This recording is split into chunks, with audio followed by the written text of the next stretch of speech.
Started. Welcome. Thanks for joining me in our Lunch and Learn today. Today I'm going to be talking about the Control Center.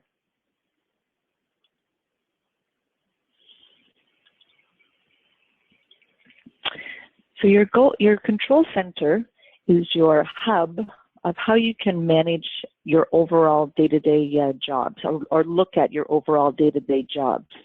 This works in conjunction with your job management report, as it too is a date-driven application on PSA. And before we get started, I do want to show you there is an area that you do have to apply permissions to a role in order for them to view the Control Center. So you're going to go to your Settings menu. You're going to go down to your roles, choose the role, and under Jobs, you'll see the Control Center option. And this box needs to be checked in order for that role to view the Control Center. Once in the role up you've assigned that role, go back up to your Jobs menu and scroll down to Control Center.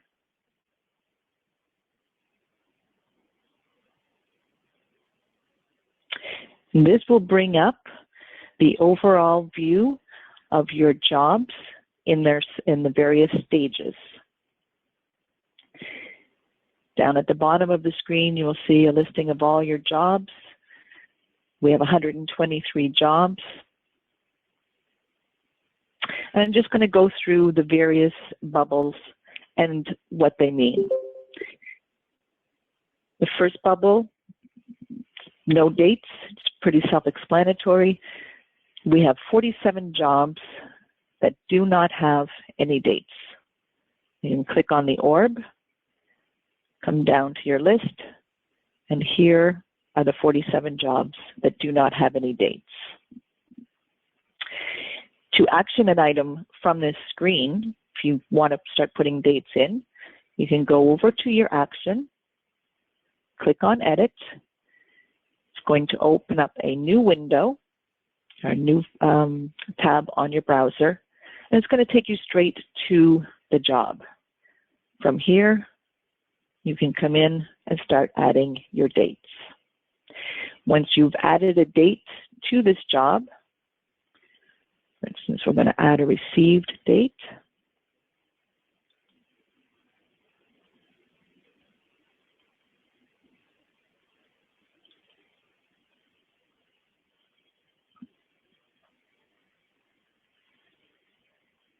And then we can go back to our Control Center. We're going to refresh.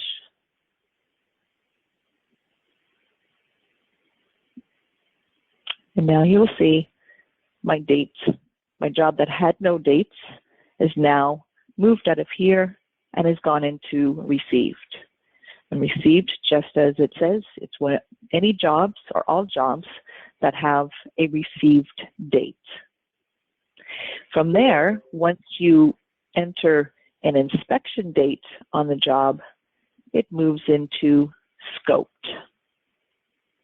From scoped, when you add an estimated completion date, it goes into your pending status.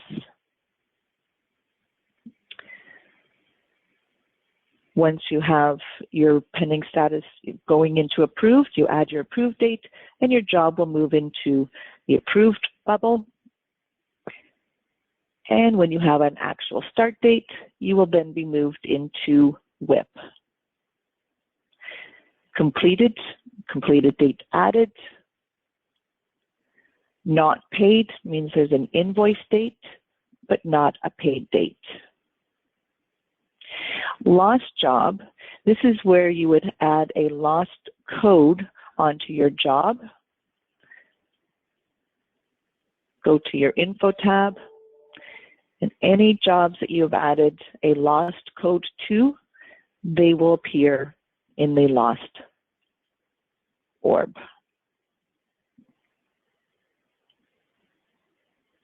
Open jobs, all your open jobs. All closed jobs, And the last one is unassigned. This is where you would have missing dates or contacts.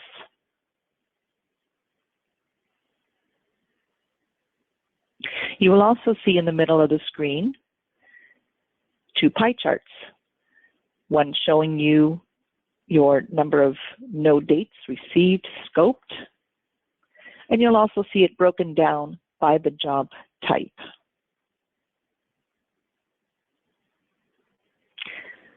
Scrolling back up to the top, we have our show criteria.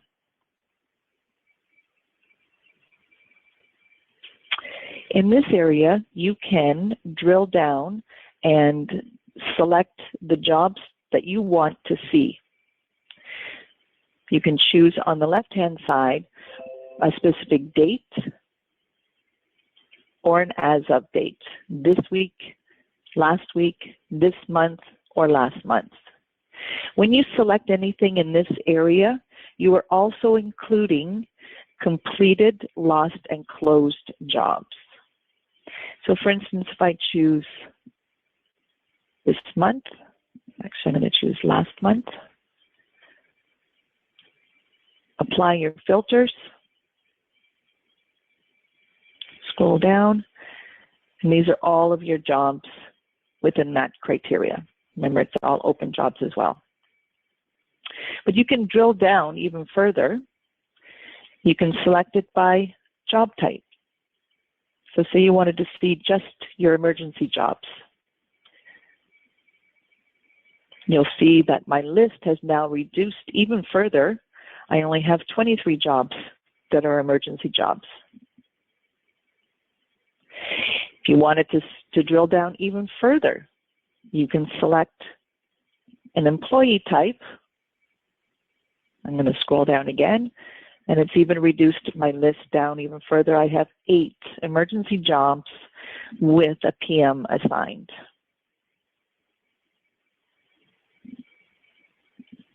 If I wanted to make this selection even more finite, I can choose my contact, and it's now down to 3 jobs that are emergency by PM and a specified PM.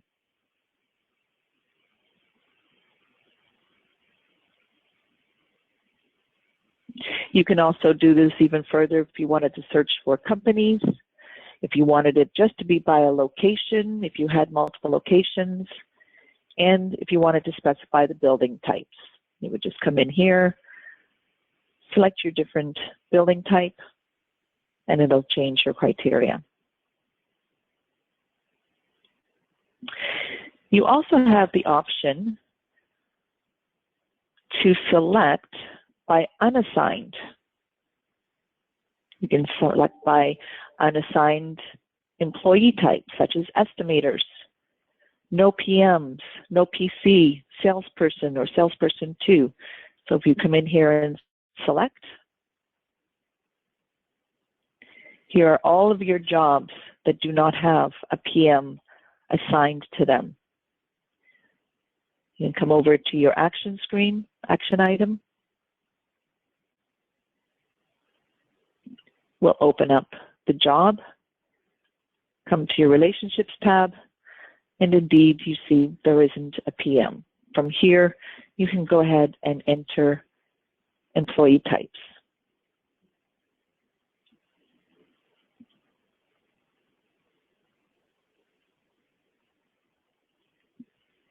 Again, you can also drill down by company types. If you wanted to find all of your jobs that didn't have an insurance office assigned, or an adjuster, or an agency, or property management, you can drill these down and get a narrowed down search so you can go in and ensure that you have the appropriate assignments on those jobs.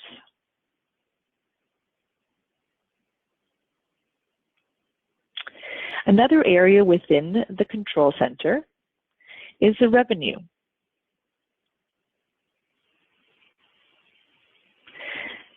Now you will see there's information below each of the bubbles. This is your estimated revenue, any actuals against the job, and the percentage of estimated margin based on job type.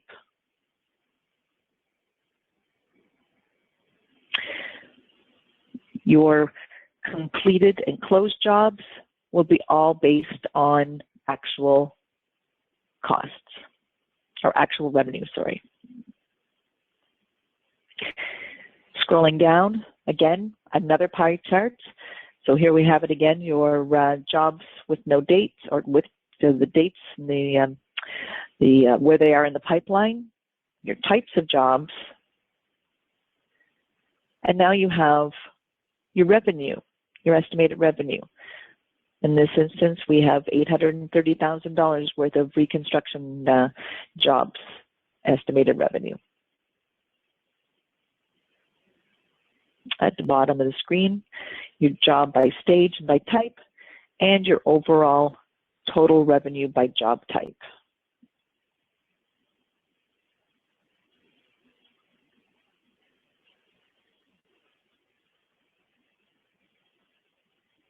Another area on the Control Center is the workflow.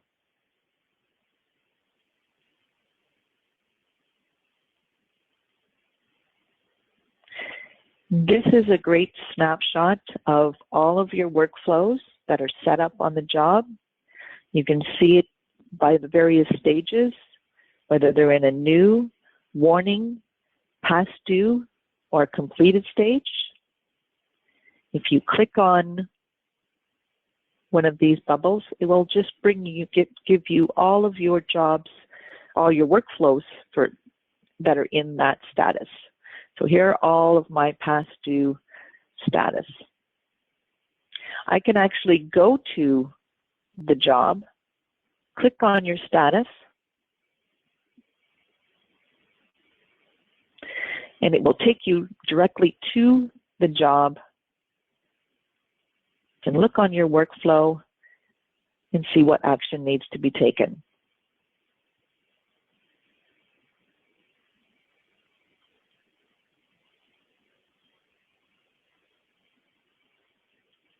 You'll see at the top of this tab, we have 45 past due workflows that will change as they are completed. So let's take a look at another functionality of this screen. You can also click under the action line. So this is looking for an inspected date, this workflow, in order for it to be completed. Right now it's in a past due status. So if I click in here, it will actually give me an action box so I can put in my inspected date. Click in there and it will give you the window to select your date, done, and save. This has an exception note added to this workflow. Now we can add in our note.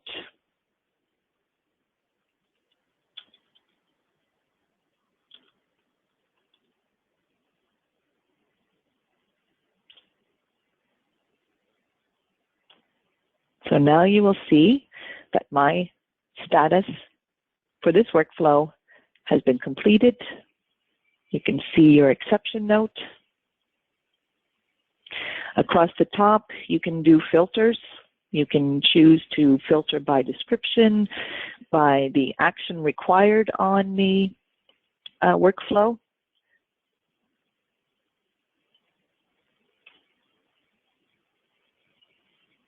So now I can see all of my workflows with the inspection action.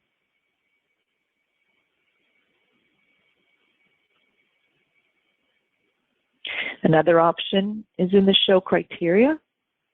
We can filter even more. So I'm going to choose last month.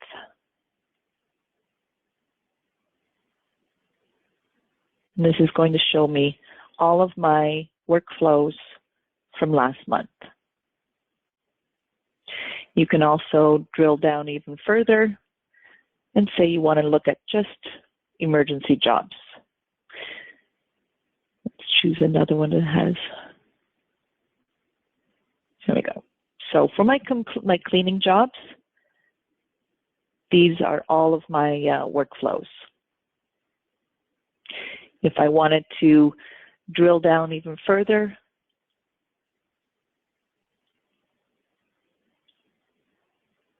I can look at who is my employee type associated with these workflows. And again, you can go into the job by coming over here and clicking on the past due and review the information that you need to fix in order to have this workflow satisfied.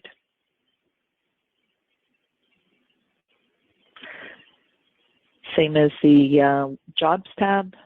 You can search using companies. You can search for contacts by location or building types. Using the reset, we'll take you back to all of your statuses. And you'll notice we did have 45, but we now have 44 in a past due.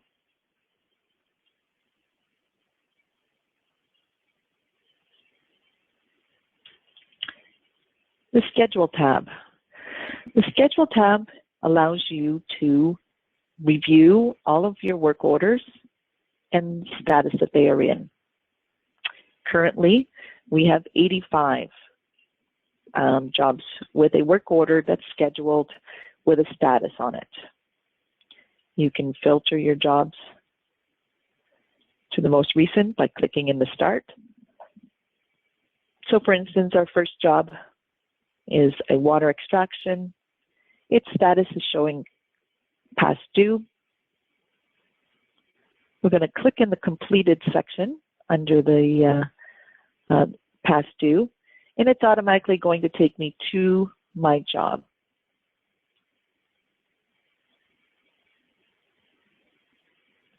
Come up to your schedule.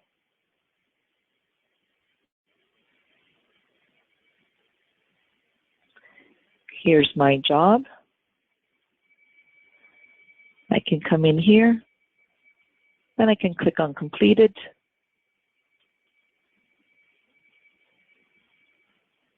And save.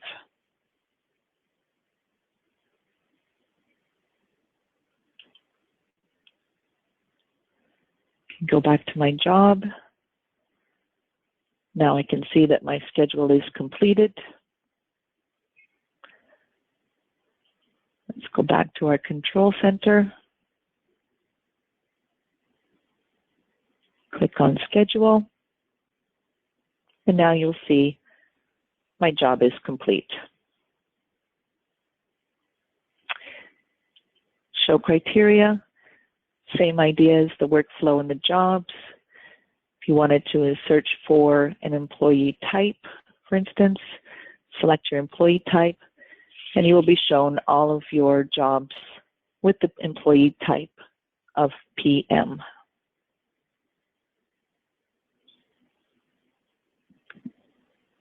Searching through, you can look for job types, companies, individual contacts, locations, and building types.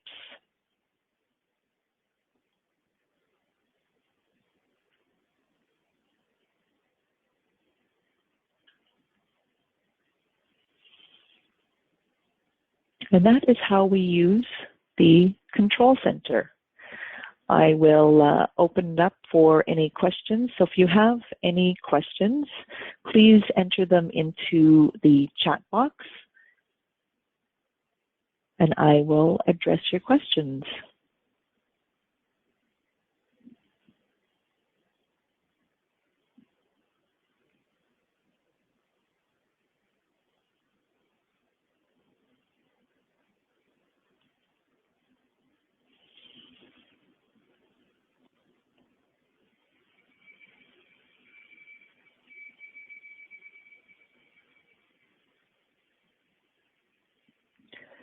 Okay, here comes a question.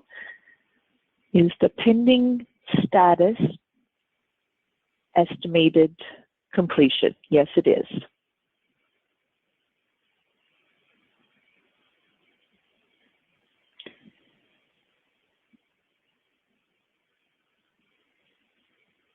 Once you've added your pending status, so once you've gone from scoped and you've added your estimated completion on the date, your job will now move into the next stage and they'll be in pending. When you've added in your approved date, it'll move into here, into the approved status. Once you've added an actual start, your job will then move into WIP.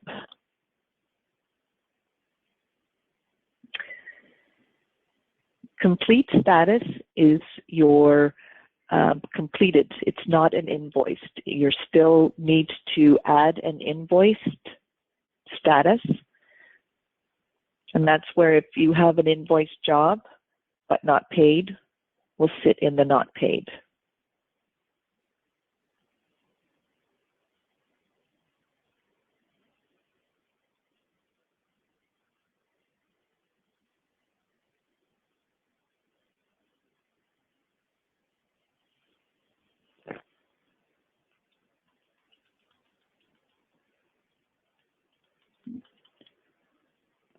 Any other questions? If you want, this will be put up on our video library on the canmsys.com website. If you do have any questions, please do not hesitate to reach out to either myself or into support. But this video will also be available for you to review if you have any other questions.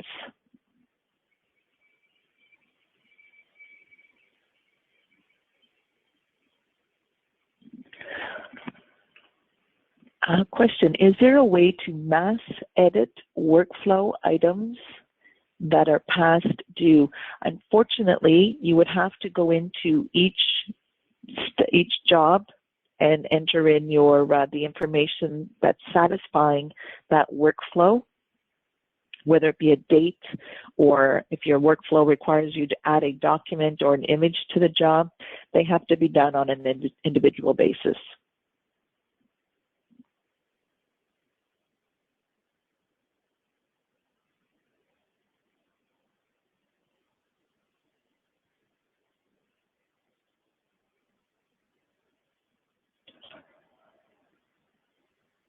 Okay, somebody's asking where do we get the videos for this session? They will be added to the login screen of, I think I said the Can-Am system, but it's actually the PSARC web.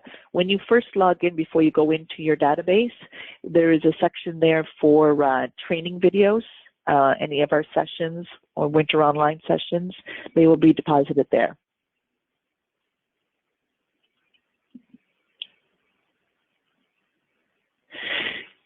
Why would closed work orders from PSA Desktop be showing up on the web as past due?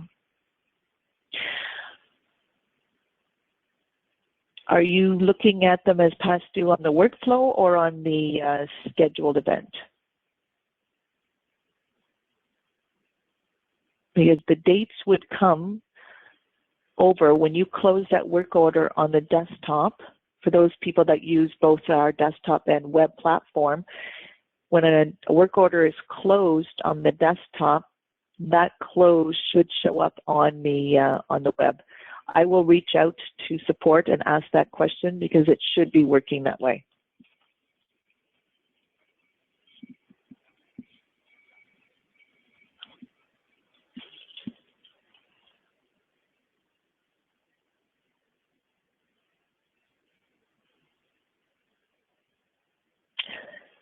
Any other questions?